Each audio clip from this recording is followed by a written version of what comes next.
Data Kementerian Kesehatan menunjukkan 100 orang dari 28 provinsi di Indonesia meninggal dunia karena DBD sejak 1 Januari hingga 8 Maret 2020. Hal itu disebabkan Halo teman-teman semuanya, jadi udah pada penasaran nih kan terkait apa sih itu penyakit DBD. Jadi penyakit DBD atau demam berdarah dengue adalah penyakit yang disebabkan oleh mikroorganisme yang namanya itu virus dengue.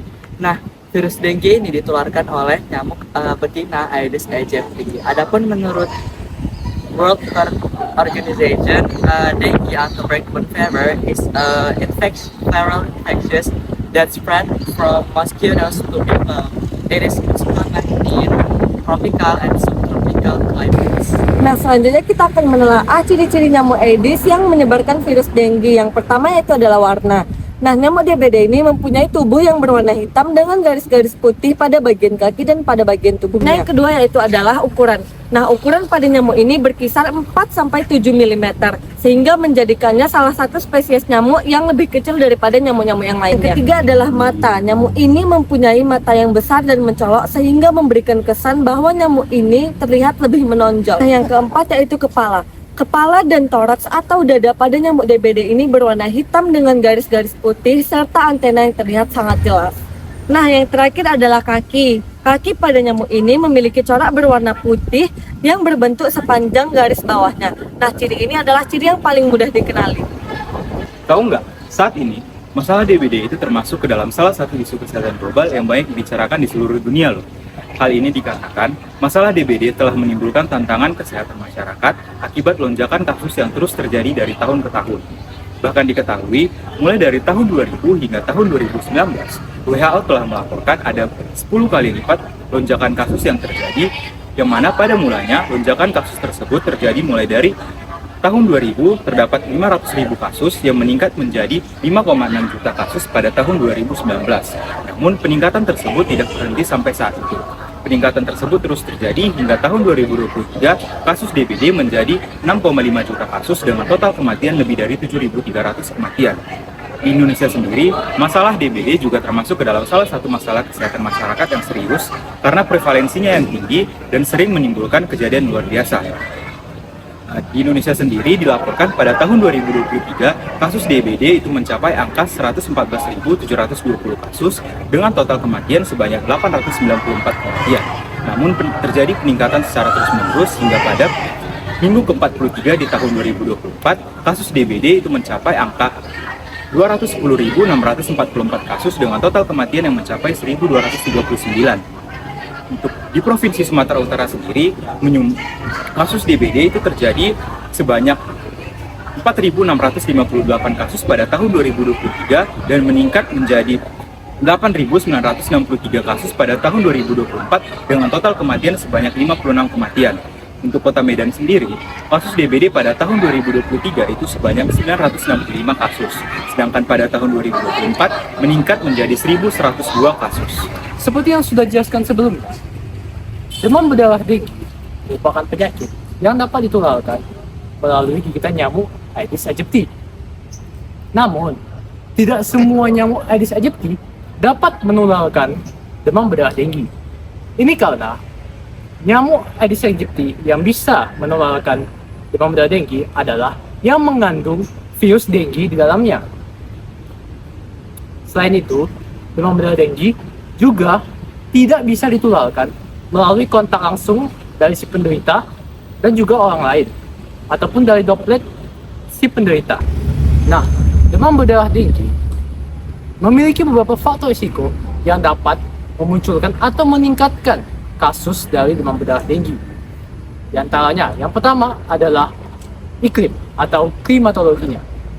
Nah, biasanya demam berdarah dengue banyak ditemukan di negara dengan daerah tropis ataupun subtropis, terlebih lagi yang memiliki curah hujan yang tinggi.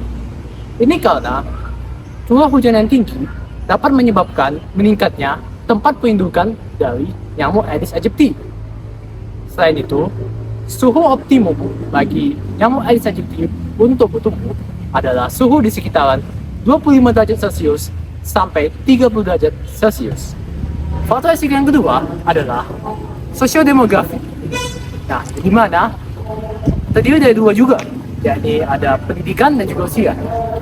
Pendidikan memiliki hubungan dengan kejadian kasus DBD, yang di mana semakin rendah pendidikan suatu masyarakat, maka akan semakin rendah juga tingkat kesadaran dan kemauannya untuk melakukan upaya mitigasi DBD.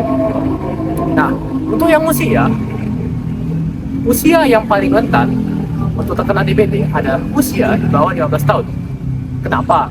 Karena usia 15 tahun memiliki imun yang masih lemah karena terhitung masih anak-anak. Di mana anak-anak biasanya juga keluar pada waktu siang untuk bermain, dan nyamuk ini juga keluar pada waktu siang yang menyebabkan banyak anak-anak yang tergigit oleh nyamuk Aedes aegypti. Faktor risiko yang ketiga itu adalah faktor perilaku, di mana faktor perilaku ini bisa berhubungan dengan kejadian meningkatnya kasus DBD.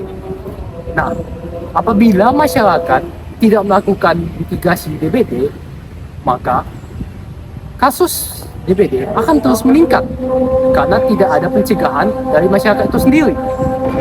Nah, setelah mengetahui penyebab dari demam berdarah, sekarang kita masuk ke gejala demam berdarah. Yang pertama yaitu demam tinggi. Penderita demam berdarah biasanya mengalami demam tinggi selama 2-7 hari disertai menggigil. Biasanya suhu tubuh di atas 38 derajat Celcius. Yang kedua ialah nyeri otot dan sendi. Penderita demam berdarah mengalami nyeri otot dan sendi, biasanya disebut dengan demam bone breaking. Hal ini sangat mengganggu aktivitas dan akan menimbulkan rasa tidak nyaman. Yang ketiga ialah ruam kulit. Ruam kulit berupa bercak merah dan akan menyebar ke seluruh tubuh. Biasanya akan muncul beberapa hari setelah demam terjadi. Yang keempat ialah mual dan muntah. Mual dan muntah akan mempengaruhi asupan cairan dan makanan dalam tubuh. Hal ini dikarenakan karena respon tubuh terhadap infeksi dan akan menyebabkan dehidrasi.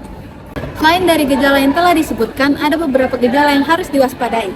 Yang pertama, sakit kepala. Yang kedua, sakit pada bagian belakang mata. Yang ketiga, nyeri pada perut. Yang keempat, perbedaan tekanan darah. Yang kelima, penurunan jumlah trombosit. Nah, yang selanjutnya ada dampak dari penyakit DBD. Penyakit DBD adalah penyakit yang harus ditangani dan juga dengan cepat dan juga tepat. Apabila tidak ditangani dengan baik, maka akan terdapat beberapa dampak seperti komplikasi yang terjadi akibat penyakit DBD ini. Nah, yang pertama ada perdarahan. Perdarahan ini biasanya terjadi pada gusi yang berdarah, lalu ada mimisan, lalu ada batuk berdarah, lalu ada feses yang menghitam dan juga keras, lalu adanya perdarahan di bawah atau di dalam kulit, yang dimana perdarahan di dalam kulit ini akan sangat berbahaya bagi kita karena kita tidak mengetahui sumber perdarahannya berasal dari mana, dan kita terus-menerus kekurangan darah kita secara signifikan. Nah, komplikasi yang selanjutnya dari penyakit DBD ini adalah dengue shock syndrome, yang dimana ditandai dengan adanya mata atau pupil mata yang mengecil, lalu adanya brakardia atau detak jantung berdetak lebih lama daripada yang seharusnya orang-orang pada umumnya, lalu ada kulit yang mengering ataupun pucat disertai dengan adanya kondisi badan yang lemah dan lesu. Nah, komplikasi yang selanjutnya adalah gagal ginjal akut kronis yang terjadi akibat komplikasi yang dimana shock pada pasien tidak tertangani dengan baik. Lalu selanjutnya ada ensefalopati dengue yang merupakan komplikasi yang terjadi akibat adanya shock atau gejala yang terjadi pada pasien disertai dengan terjadinya pendarahan. Meskipun pasien demam berdarah dengue yang tidak mengalami shock juga dapat mengalami komplikasi yang satu ini. Komplikasi satu ini dapat menyebabkan kesadaran pasien akan menjadi apatis atau tidak dapat melakukan aktivitas apapun. Kesimpulannya, penyakit DBD ini memiliki dampak yang dimana akan menurunkan kadar trombosit yang ada dalam tubuh kita sehingga tidak dapat melakukan aktivitas apapun dengan cara yang baik atau melakukan produktivitas pada tugas kita masing-masing. Lalu jika tidak ditangani dengan baik, DBD ini akan menyebabkan berbagai komplikasi yang berakibat fatal dan juga dapat menyebabkan ke arah pada kematian. Upaya yang dilakukan untuk mencegah maraknya DBD salah satunya adalah melakukan PSM 3M+. Yang pertama adalah menguras. Menguras atau membersihkan tempat penampungan air seperti bak mandi, toren air, drum, dan tempat penampungan air lainnya. Hal ini untuk mencegah perkembangbiaknya nyamuk Aedes aegypti yang menjadi faktor penyebab virus dengue. Yang kedua adalah menutup. Merupakan tindakan menutup rapat tempat-tempat penampungan air seperti bak mandi, toilet, air, drum, dan tempat penampungan air lainnya agar nyamuk tidak bertelur di tempat tersebut. Kita juga disarankan untuk memanfaatkan kembali barang atau mendaur ulang barang-barang bekas yang berpotensi menjadi berkembang biaknya nyamuk demam berdarah.